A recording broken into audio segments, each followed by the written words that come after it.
Welcome to my mom's lab.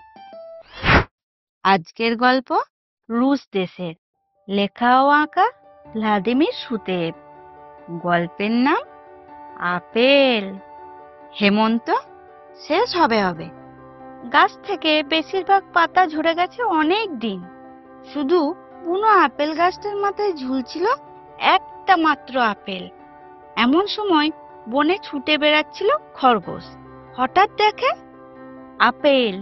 কি করে পারি একেবারে ডগায়, লাফ দিয়েও ছোঁয়া যাবে না।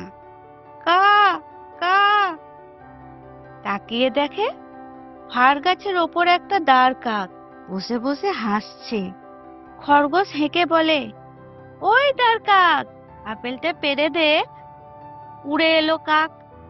আপেল পারলে কিন্তু ঠোঁটে ধরে রাখতে পারলো না, পড়ে গেল নিচে। ধুন্নি তুই দাঁড় কাক, এই বলে আপেল কুড়োতে যাবে খরগোশ। হঠাৎ ফোঁস করে উঠল আপেল, তারপর ছুট লাগালো। একই কাণ্ড! ভয় পেয়ে গেল খরগোশ। পরে বুঝলে গাছের তলায় গুটি সুটি মেরে ঘুমোচ্ছিল সজারু। আপেলটা পড়েছে তারই গায়ে। ঘুম ভেঙে ধড়মড়িয়ে ছুট দিয়েছে সজারু। আপেলটা তার কাঁটায় গাঁথা। দাঁড়া, আমার আপেল নিয়ে চললি কোথায়? সজারু থেমে বলে, এটা আমার আপেল, গাছ থেকে পড়েছে, আমি ধরেছি। সজারুর কাছে খরগোশ ছুটতে গিয়ে বলে, এক্ষুনি দিয়ে দে আমার আপেল, ওটা আমার। দাঁড় কাক উড়ে এলো তাদের কাছে, বলে, ওটা আমার, আমি ঠুকরে ফেলেছি। কেউ কারো মত মানে না, সবাই চেঁচায়, আমার আমার আমার। বন জুড়ে চেঁচামেচি শুরু হয়ে গেল, মারামারি। সজারুর নাকে ঠোকর দিলে কাক, খরগোশকে কাঁটার খোঁচা দিলে সজারু, আর দাঁড় কাককে চাট মারলে খরগোশ। এমন সময় দেখা দিল ভাল্লুক।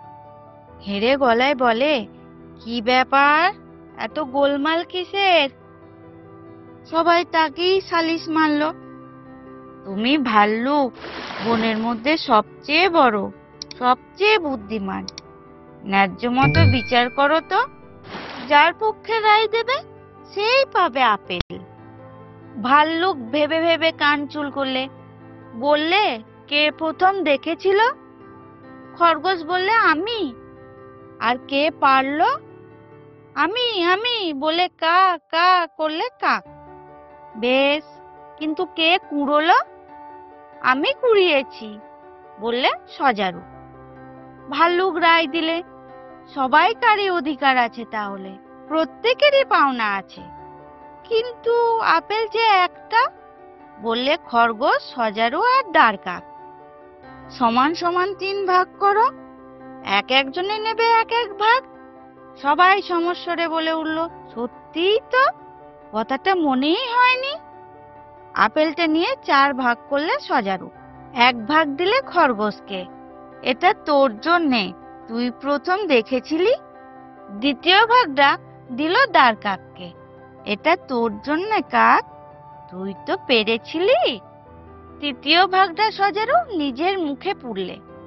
এটা আমার, আমি কুড়িয়েছিলাম। চতুর্থ ভাগটা সজারু ভাল্লুকের থাবায় রাখলো। এটা তোমার জন্যে ভাল্লুক। আমায় কেন? অবাক হলো ভাল্লুক। কারণ ঝগড়া মিটিয়ে দিলে তুমি, বুদ্ধি দিলে ভালো। সবাই যে যার ভাগ খেলো আনন্দ করে, কেননা ন্যায্য মতো বিচার করেছে ভাল্লুক, কাউকে ঠকায়নি সে।